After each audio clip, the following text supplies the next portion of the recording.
Sesha, sir.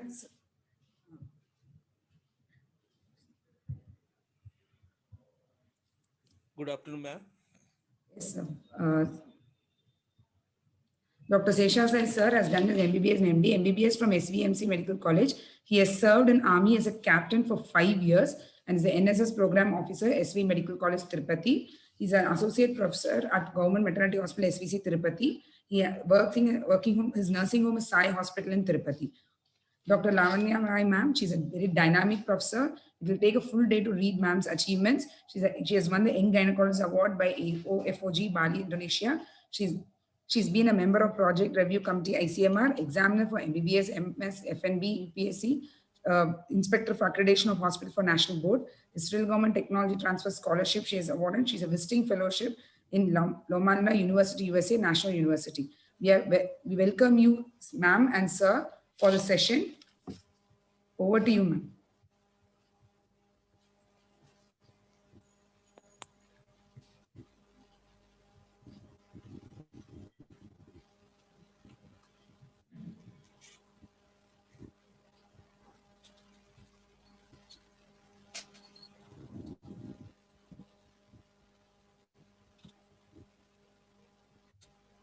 Good afternoon, Lavanya ma'am and Sesh Sai sir. Good afternoon. Good afternoon, sir.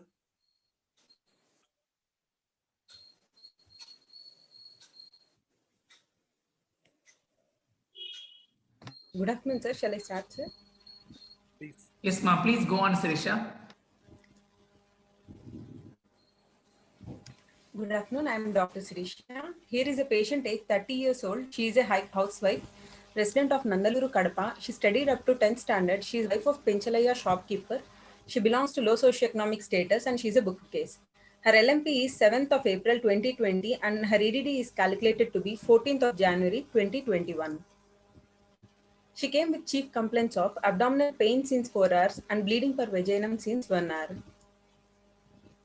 History of presenting illness.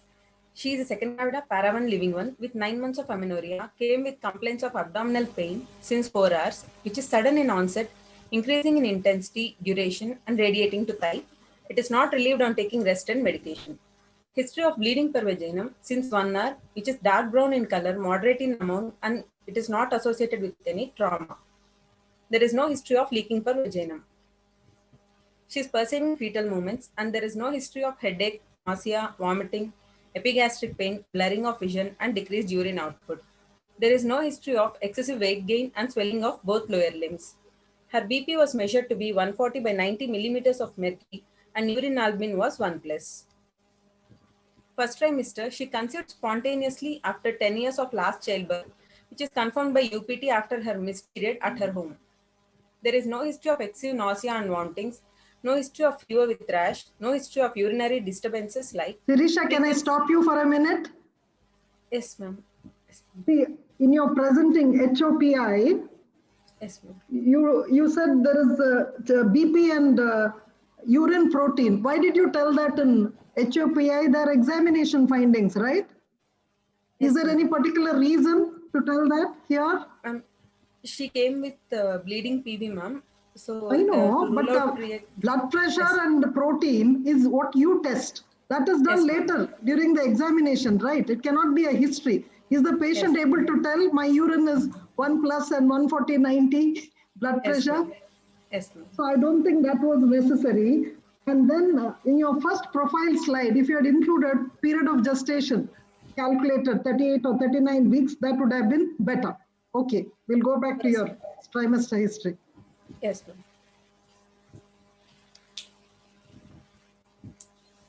No history of drug intake and radiation exposure, no history of pain abdomen, no history of bleeding PV. She took folic acid tablets, dating scan was done and gestation age was confirmed. There is no history of high BP recordings. She had 2 antenatal visits in this trimester. Second trimester, quickening is felt at 5th month. There is no history of pain abdomen, bleeding PV, fever, increased frequency of micturition and burning micturition. There is no history of drug intake and radiation exposure. There is no history of headache, nausea, vomiting, blurring of vision, epigastric pain, and decreased urine output. Now, why did you ask all these?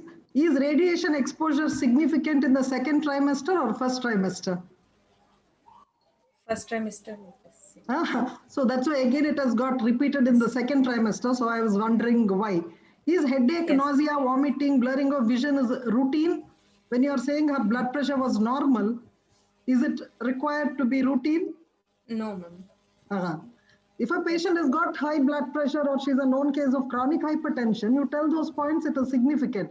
So there is no point in unnecessarily telling unwanted points. Okay, continue. Yes. What do you say, Dr. Sheshasai? I would like to have your opinion also. No, it He's is unable to already hear. in the mother's card, it is printed, already written by ANM and other medical officers. So that is seen. What she is telling is as per the records.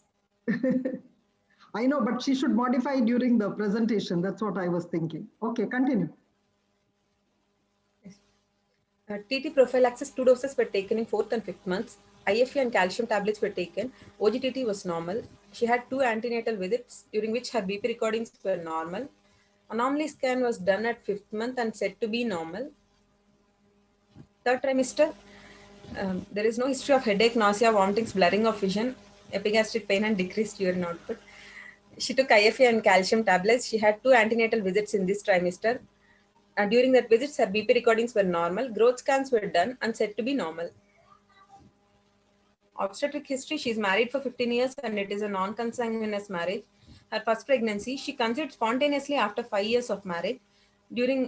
She is booked case at Nandalur Private Hospital during the pregnancy. All trimesters were uneventful and there were no high BP recordings. She delivered an alive male child weighing about 2.5 kgs at Nandaluru Private Hospital. She delivered vaginally with spontaneous onset and progression of labor. Her postnatal period is uneventful. There were no blood transfusions and PPH, and she discharged after 2 days. Both baby and mother were active and healthy. There was no history of usage of contraception. Why was the gap of 10 years then if she has never used contraception? She has had Her a 10 husband was years staying gap away. between the 2 pregnancies. Huh? Yes, ma'am. Her husband was staying away. Okay. Foreign. Menstrual history, she attained menarche at the age of 12 years. Her cycles were regular, 3 to 4 days for every 30-day cycle. Changes 1 to 2 pads per day, not associated with clots and dysmenorrhea. Her LMP was 7th of April 2020. Past history, not a known case of diabetes, hypertension, asthma, epilepsy, TB, thyroid, cardiac disease and coagulopathies. There were no surgeries in the past. Now, your past history, now you know what the case is. Is there anything relevant in the past history to the case that you're presenting today? See, always it's better to have a focused history taking for most of the cases, especially a case like this which comes with as an obstetric emergency. Just rattling off everything. Tell me the significance of each of these in relationship to your case today. Yes, ma'am. Hypertension, known Yes, case of hypertension may be relevant. Yes, correct. Diabetes associated with vasculopathies, madam. Where diabetes you have not even mentioned. Your DM, okay, past history. It can't be a past history, it's a present history. She can't be a diabetic. Diabetic cannot become past. It is the present history if she is a diabetic. All right, anything. Yes. History of asthma, that also will be present now. So it can't be a past history, but is it relevant, asthma, to the case that you're presenting today? No, ma'am. Yes. People with asthma are more prone for abruption. It is relevant. So what you've taken is relevant. Epilepsy, in case she has an epileptic attack. Tuberculosis, I don't think so. Thyroid, yes. Is it relevant? Yes, ma'am. That is relevant. Subclinical hypothyroidism is more often related to abruption.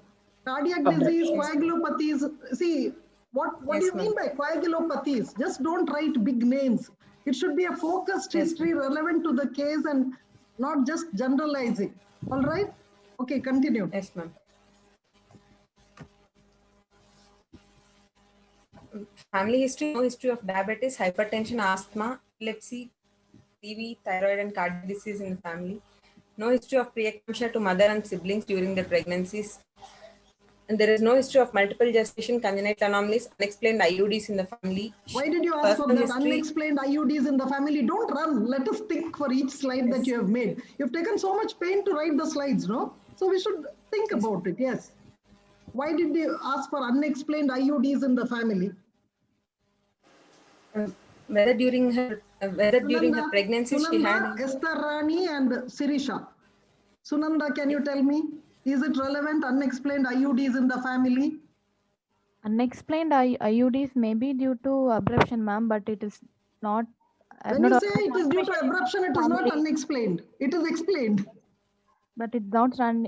Abruption does not run in families. I have not heard. Oh, no, abruption does run in families. So many genetic abnormalities have been found out, especially if there is a family history of various coagulopathies, not coagulopathies, thromboembolism, those kind of families.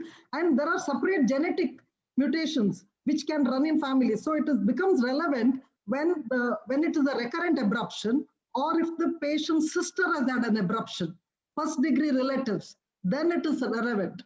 So we usually think it's not relevant, but now a lot of genetic studies are coming from Norway, which say abruption can run in families, but if it's a very severe abruption, recurrent abruption, you must take whether her sisters or somebody else has had that. Unexplained IUD, as one of you suggested, it may be the thrombophilia related, it's all right. Okay, next. Personal history, she takes mixed diet. Her appetite is good and sleep is adequate. Her bowel and bladder movements were regular. There were no history of addictions, smoking, alcohol, betel nut chewing.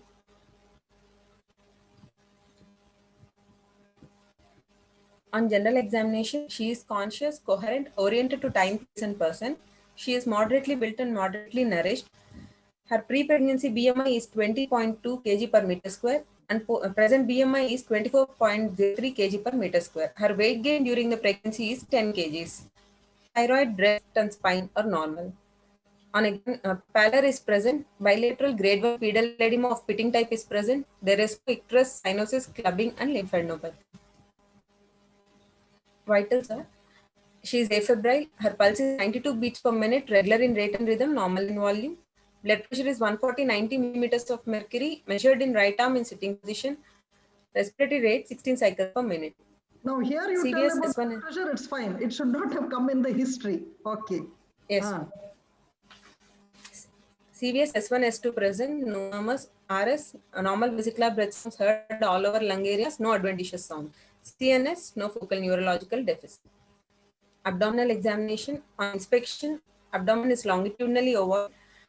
All quadrants move equally with respiration. Skin over abdomen is stretched. Umbilicus is midline and everted. There are no visible scars, sinuses, dilated veins, and visible pulsations.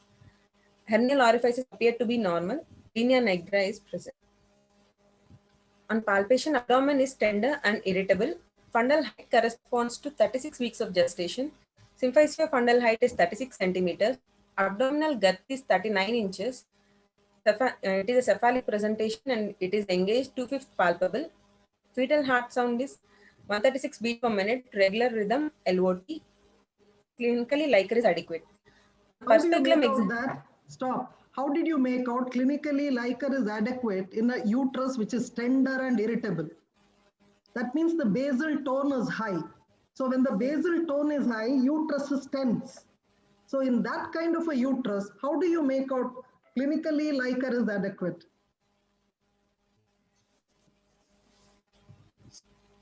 You just wrote for the sake of writing, or you really feel that it was normal in your clinical examination? See, in a normal antenatal case where enough Liker is there, you're able to ballot the fetal parts well. Whenever there is severe oligoamnios or hydroamnios, you cannot make out the fetal parts properly at all. So in here, you're saying the uterus is tender and irritable. That means it's a tense uterus. So in that, how to make out that the clinically Liker is adequate? Yes. Okay, continue. On perspective examination, dark brown clot is present. Bag of membranes can be seen, and placenta is not seen. Do we do this? Placenta not seen. Do we do per speculum to see the placenta?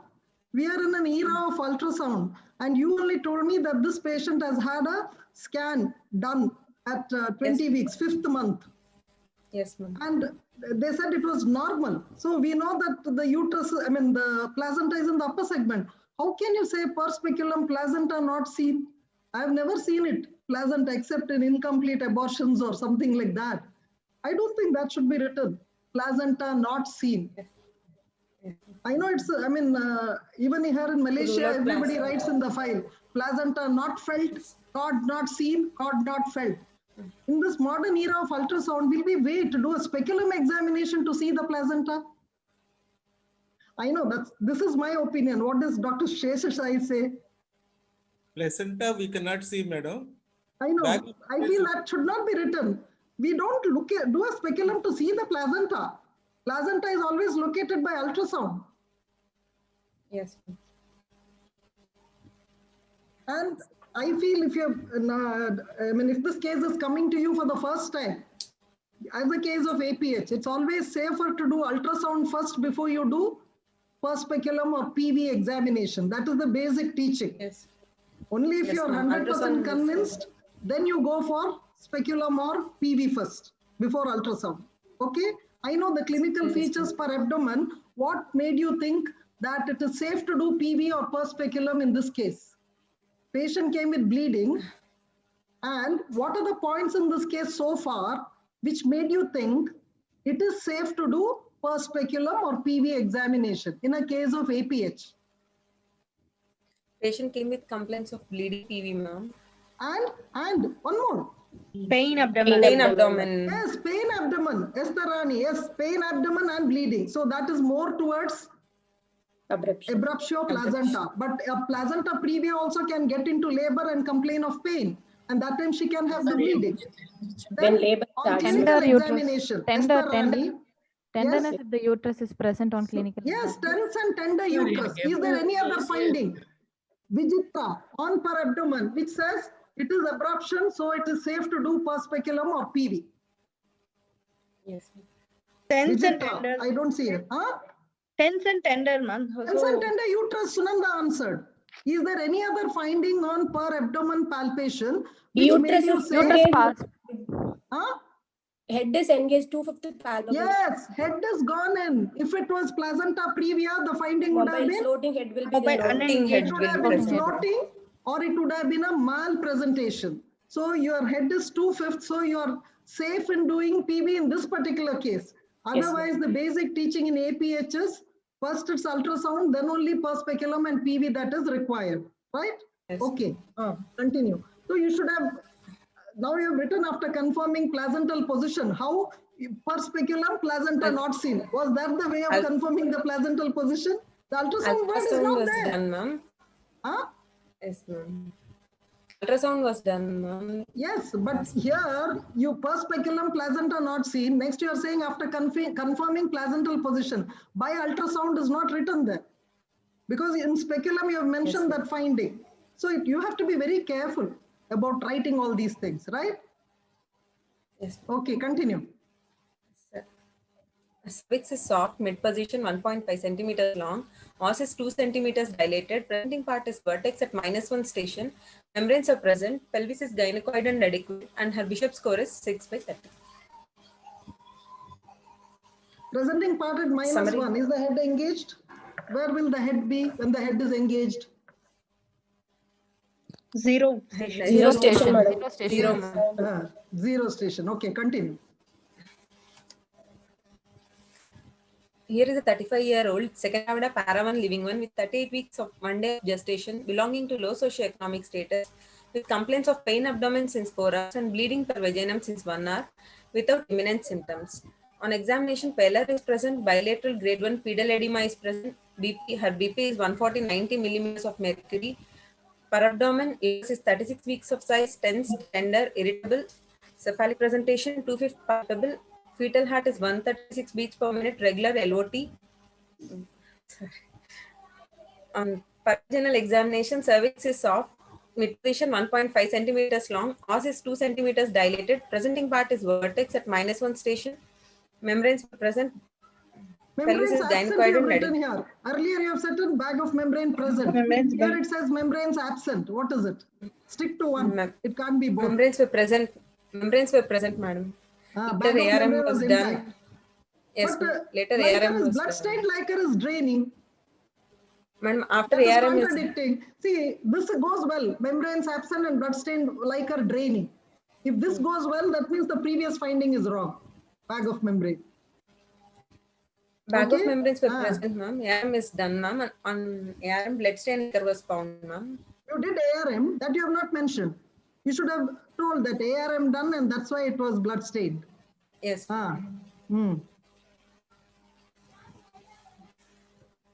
So what's your impression? A 30-year-old second Avada Paravan living one with 38 weeks of gestation, booked case with single life fetus in cephalic presentation with good cardiac activity with antepartum hemorrhage, probably due to grade 1 abruption in labor. Yes, Dr. Sheshasai, do you want to ask now? Madam, she said as Little louder, I can't hear you, sir. Sir, can you be little louder? patient is taking iron tablet, she said. How she confirmed that iron tablet she has taken, she has not mentioned. And she wrote as calcium and iron, both she is taking. Is she taking both together or different way? She didn't mention that. Yes. And wholesale mixation normal, she said, but not the color of stools, she said. And another thing, if she is taking regularly, then why there is pallor? Abruption, sudden abruption never causes pallor.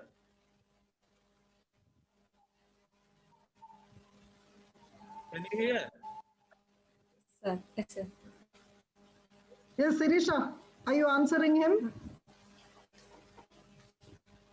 Sir, patient is 30-year-old, sir, belonging to low socioeconomic status, sir. So, anemia. Do you have her investigation reports? Yes, How ma'am. much is her hemoglobin? Her hemoglobin is on 12, ma'am. Oh, 12. Yes, ma'am. Then she should not have pallor if she is 12, isn't it?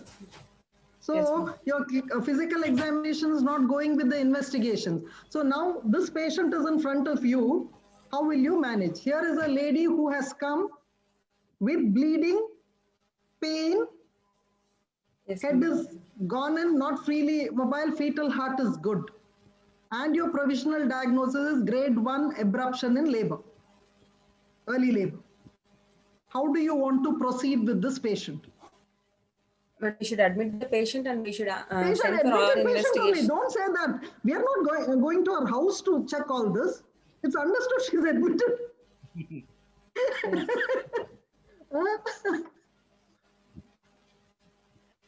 We should send for all the blood investigations, ma'am. Complete blood picture, platelets, LFTs, RFTs, ma'am.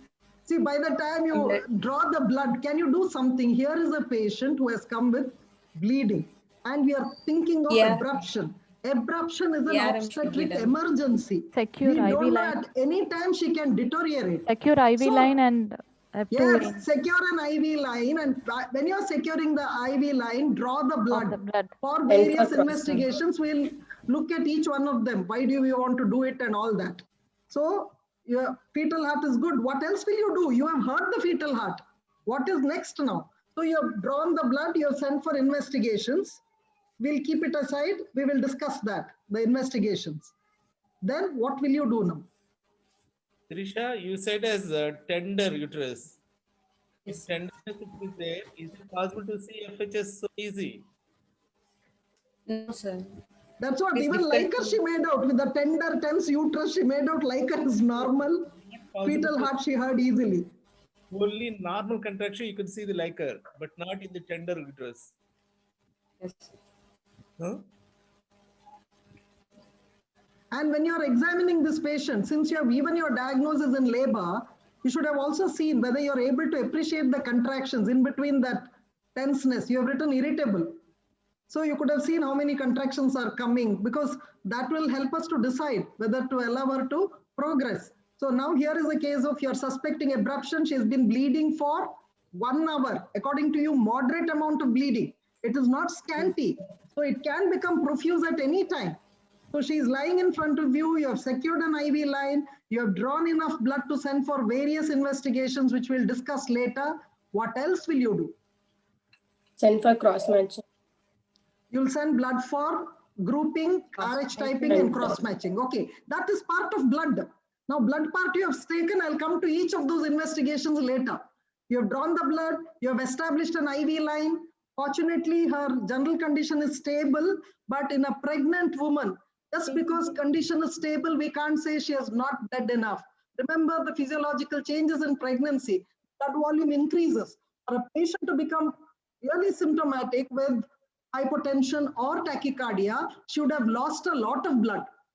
So that factor should be kept in mind. You can't ignore saying that, okay, pulse is all right, BP is all right, so she is not bled much. That you can't tell, because the physiology is such that there's a large volume of blood. Till considerable amount is lost, patient may not manifest with tachycardia and hypotension.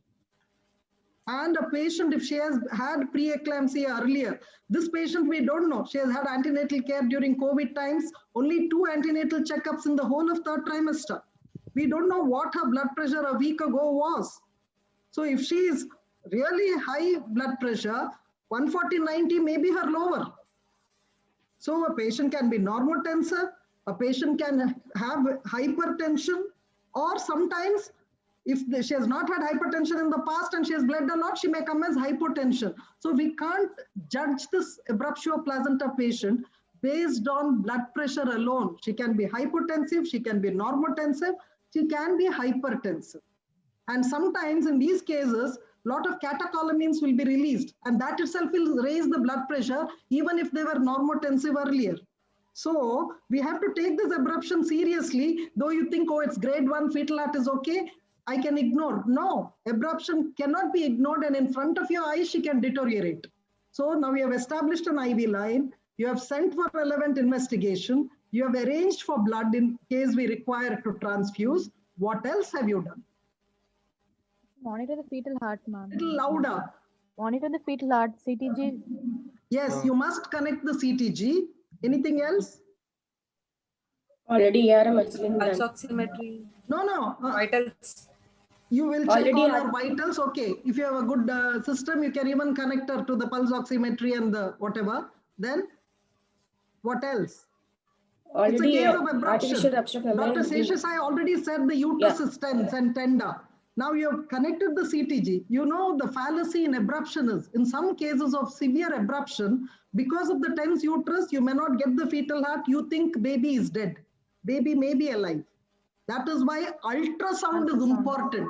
I would have done ultrasound for this patient just to check the fetus is really alive and then connect the CTG monitor. Why? Because sometimes they may have tachycardia. The maternal tachycardia can be conducted by this dead fetus to the CTG machine. I have seen at least 1 or 2 cases where they said the fetal heart is okay. And it turned out to be a dead fetus, and it was a maternal tachycardia picked up by the CTG machine. So all those fallacies are there. So you cannot take abruption lightly. So I would have confirmed, because ultrasound will show you the heart pumping. And if it's pumping well, then you know it is normal. Then you do your CTG, you can rely on that. Okay, what else? What else will Artificial you do? rupture. ARM should be done. No, you have already Yes. done it. We have not come to the obstetric management. First, we will do the general management. Obstetric management, while doing PV, you have done the ARM. I'm still in the general management. What else would you like to do? Anything else? See, it's a Bleeding time, clotting abruptio, time it's an should be Clotting obstetric, tested, huh? ma'am. Bleeding Yes. time, clotting time, ma'am. No, that will come under blood investigations. We will do it. Blood you have all taken, we will discuss that separately. Patient is lying in front of you, started an IV line, arranged for transfusion if required. You have sent all the blood investigations. What else is important? You are saying moderate amount of bleeding. So I'm not But going to started take it lightly. IV fluids. IV fluid you have started. Sirisha? Esther We Rani. should check. What is the Saturation organ I'm worried about, which I want to constantly monitor? Contractions and Other organ. I'm not talking of obstetric management. Renal, Urine urine output should be Ah. monitored. You know, Always safer to put a You Foley's catheter and see that urine output is at minimum 30 ml per hour. Renal perfusion is very, very important to be monitored. Having done all that, baby is alive. You have to do everything quickly. So now you will think of obstetric management. You have already done the ARM. So in this case, what is your obstetric management? You have already done Labor ARM. should be augmented, ma'am. Tell me why did you do ARM? It will increase the uterine action, madam. Uterine To contraction. relieve the uterine pressure. No, answer one by one. Tell me everything. So Esther Rani will tell. Benefits of doing an ARM. ARM will cause, it will increase the uterine contraction, madam. It Okay, releases it will the uterine accelerate labor. All right. It releases the intrauterine pressure, madam. How does that help? By relieving the intraamniotic or intrauterine pressure. How does that help? Closure of sinus Drop in- due to drop negative in- pressure. Thromboplastin release will be reduced, and so risk of DIC Into the will be ready. the maternal thromboplastin or thrombin entry into the Maternal circulation will be circulation will become less and it will less, so decrease the DIC incidence will of be DIC will be DIC. cuvular DIC is uterus. decreased. The cuvular uterus incidence will be less. So that is an advantage. It will accelerate labor. It has confirmed your diagnosis by being blood-stained liquor. All that is there. Now, would you want to do ultrasound or not? Yes, ma'am. Though ultrasound is not very specific for the diagnosis of abruption, we can Yes, pick up I agree with you. retroplacental clot can be picked up by ultrasound, ma'am, in case of We are concealed. not, see, remember, we are not doing ultrasound to diagnose abruptio. Abruptio placenta is always a clinical diagnosis. diagnosis. And if the Fetal ultrasound heart. machine is there with you, there are some advantages, which one I already mentioned. It confirms that fetus is alive. That is the first advantage. All right. Second, as you said, in some cases, we may be able to see the retroplacental clot. Not in all cases. In some cases, we may be able to see, the whole placenta will appear bulged as if there is a big swelling below that. You may be able to see that hyperechoic big blood clot, and you will know where exactly. Now, is there any other? Suppose if I am able to see by ultrasound clearly, the placental texture is the same as I have seen it before. There is no bulge. There is no swelling, nothing retroplacentally. I am not suspecting. Can I say it is not abruptio placenta? No, ma'am. No, ma'am. No. It may be the revealed type where she started bleeding.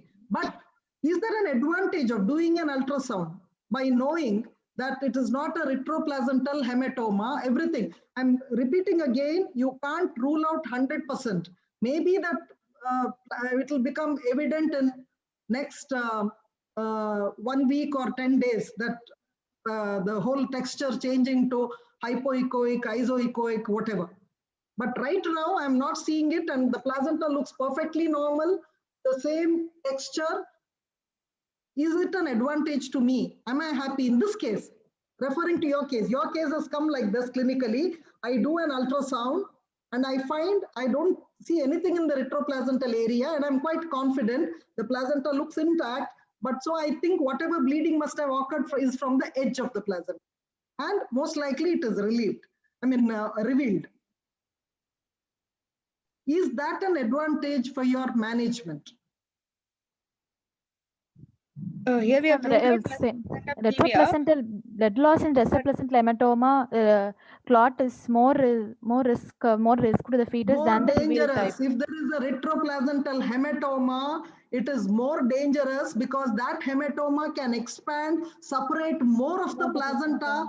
That patient will go for what is called a severe abruption, fetal death and complications. Whereas if it's the retroplacental area is normal, it's only we think it's only from the lower area, we see some kind of disruption, and from there the bleeding has occurred. The prognosis is going to be good because fetal heart is good in her.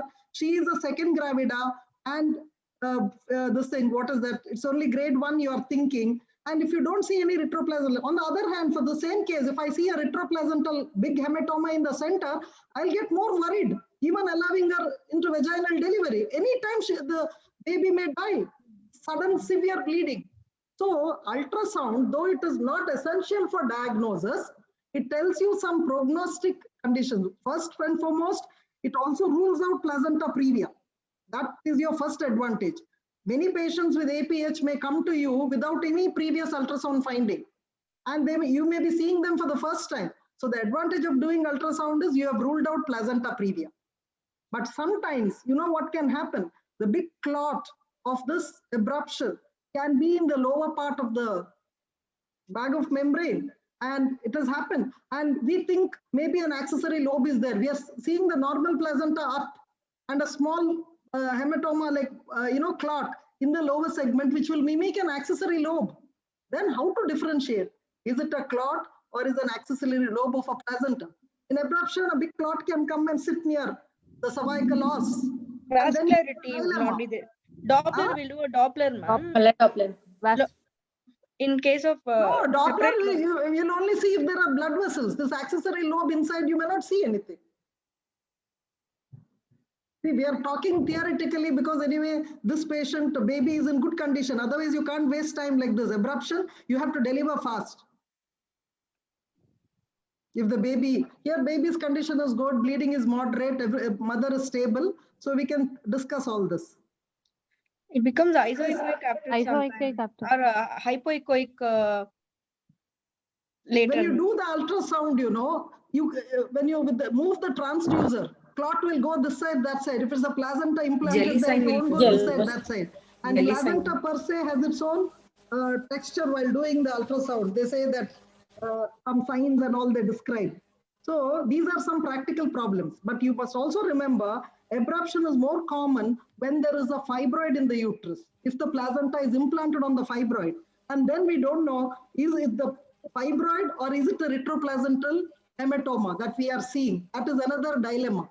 So just doing ultrasound is not enough. You should know all this because you will see only what you know. That you must remember.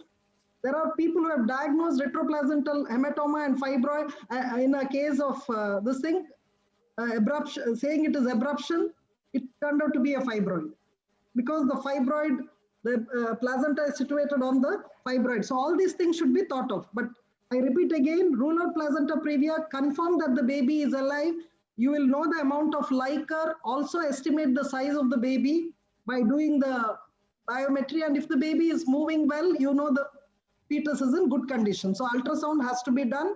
You have already done CTG. CTG is favorable. Dr. Sheshasai, would you want to ask anything at this stage? When you terminate the pregnancy? Sir, louder, can't hear. When you can terminate the pregnancy? Yes, ask. Yes, sir.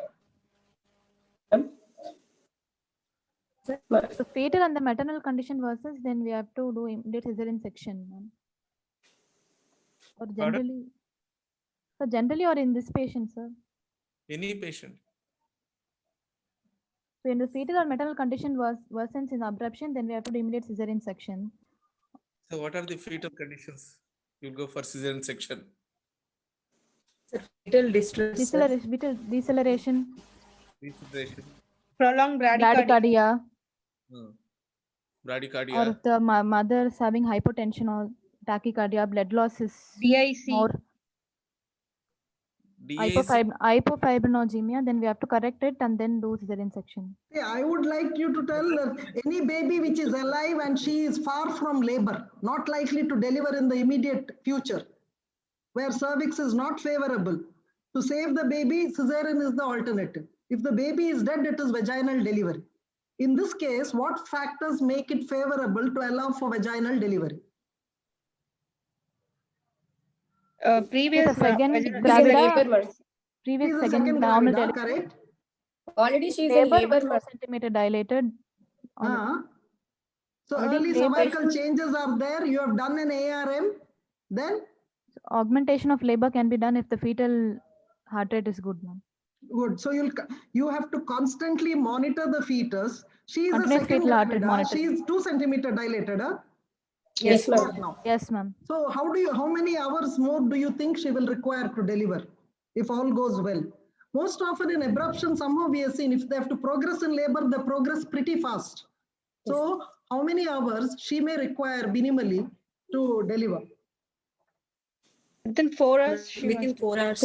We expect 6 her to hours. deliver in next 3 to 4 hours. 3 to Being 4 a hours. monkey, we expect 1.5 centimeter minimum. But remember, her previous delivery was 10 years ago. That is a factor against quick delivery. If the previous delivery was 2 to 3 years ago, I would have expected it. This cervix is like that of a primey. So I'll be wary of, letting her only for vaginal. I'll constantly monitor because the cervix is favorable. Now, if you have allowed and you said you want to augment, you have to be careful in augmenting because already you're saying uterus is tense and tender. It can go for hypertonicity and that itself can cause problems. So you have to be careful. So what will you do? So now how will you monitor during this labor? But before that, let's go to the investigations. Go to the blood investigations. You have sent it. Let us see what's happening there.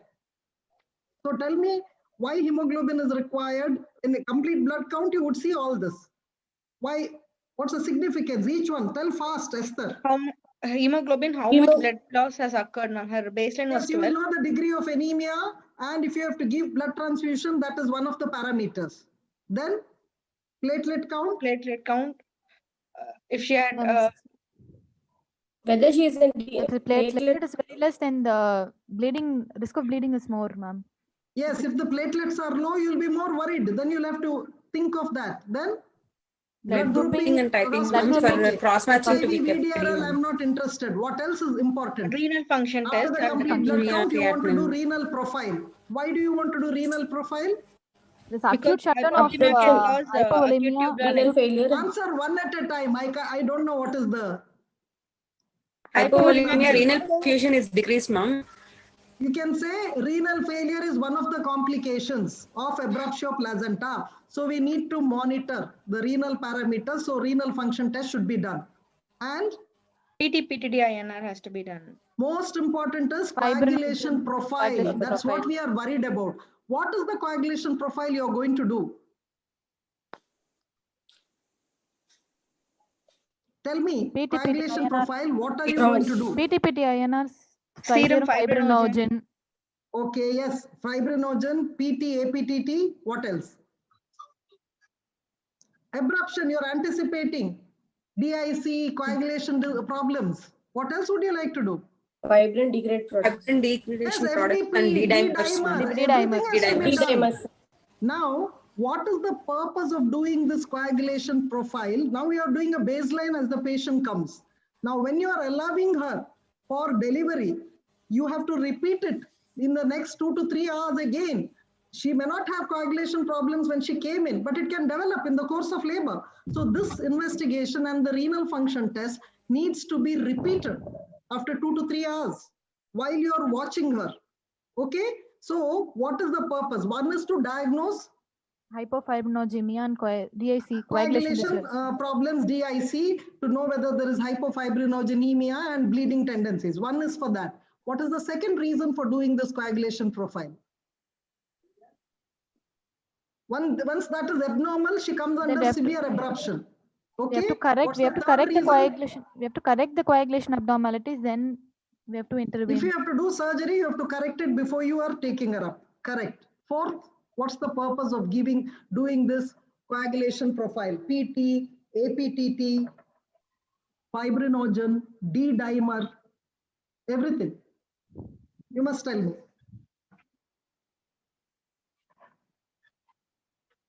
Huh? What's the purpose? To terminate the pregnancy. No. See, here she's already come in labor. What question? Where is the question of terminating or expectant? There is no question. Tell me, PT, APTT, why are you doing? If it's abnormal, what does it mean? Huh? If prothrombin time is prolonged, what does it mean to you? If APTT is prolonged, what it means to you? Why should we do both? Why can't we do one of them? Just answer. Because as an MD candidate, you must know some amount of theory also. What you're doing, why are you doing? I know it is for coagulopathy detection. Yes? intrinsic factor deficiency, it is PT. PT, prothrombin time is extrinsic and common pathway, whereas APTT is intrinsic and common pathway. So you are detecting both. Now, when they are abnormal, how does it help you in management? Factor 7, 8. We can recombinant factor 7. It is not only the fibrinogen is low, that means coagulation factors are also low. So, when you are treating, what will you give her? Factor 7, FFP we can give, ma'am. You don't go for factor 7. Do you think it's available, factor 7 concentrate? Fresh frozen plasma. Factor 7 is the last and the least important. Fresh frozen plasma. Fresh frozen plasma. You will give more of fresh frozen plasma. In other words, I wanted you to tell me, by doing these various tests, we can decide what component therapy to give. Gone are the days of whole blood. Today we give component therapy. Hemoglobin very low. She requires more of packed cells. If PT-APTT is abnormal, she requires coagulation factors plus fibrinogen, but only hypofibrinogenemia she has. Then what will you give her? Cryoprecipitate. What is the advantage of cryoprecipitate over FFP?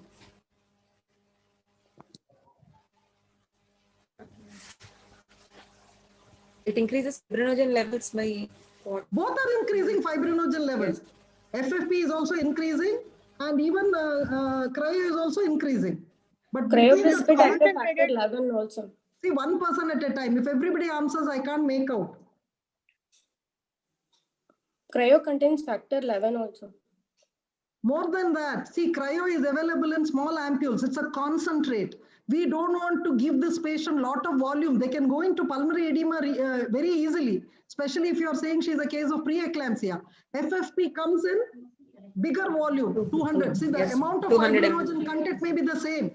But cryo, you with fewer units, you will increase the fibrinogen to a larger extent compared to FFP, where volume also increases. So if it's only fibrinogen which is low, we can give her more of cryo.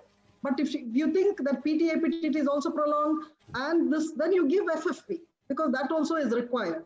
If platelets are low, you will decide to give platelet. So what is the cutoff for platelets to give platelet transfusion? Less than 50,000. Huh? 50,000. Less than that is 50, if you're planning a cesarean delivery, or it may require, it must be 50 to 75, because some of the anesthetists will say 75, but as far as labor is concerned, 50 should be okay, because we may have to take her, she may not respond to our treatment, we may have to take her for cesarean, so better to say 50 as the cutoff.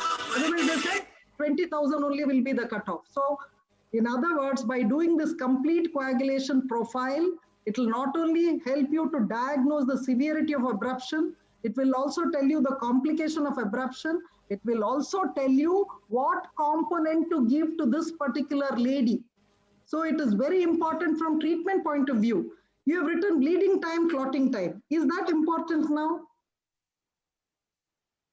Because when you can get the same information and better information with the coagulation profile we just spoke about, this is not very important. Now, D-dimers, they'll say it's very important, FDP, but very often in practice, I have found that D-dimers comes positive for everything. I know you should see the levels. Somehow I have not found it very useful, but all the books will say you have to do it, because then you will know that the coagulation pathway is gone wrong. But as a labor room resident, by the time this thing goes to the lab and you get the report, it's quite late. But you want to know whether the patient has got coagulopathy or coagulation problem. What can you do in the labor room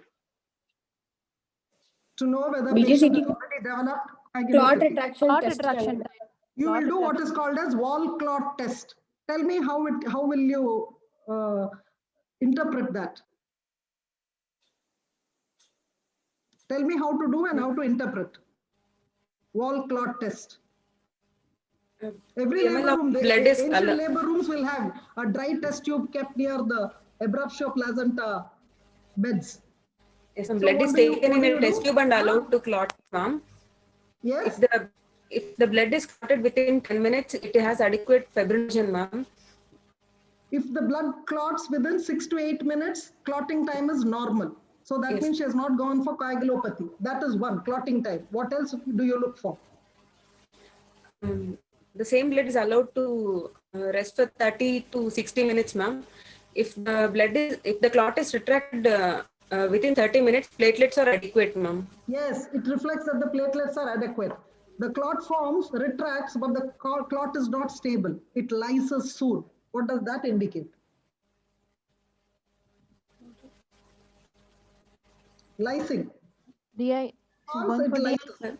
Huh? The clot is not stable. Fibrin is the fibrin is less, ma'am. It is degrading, so clot is not Huh? stable. Fibrin degradation products are formed.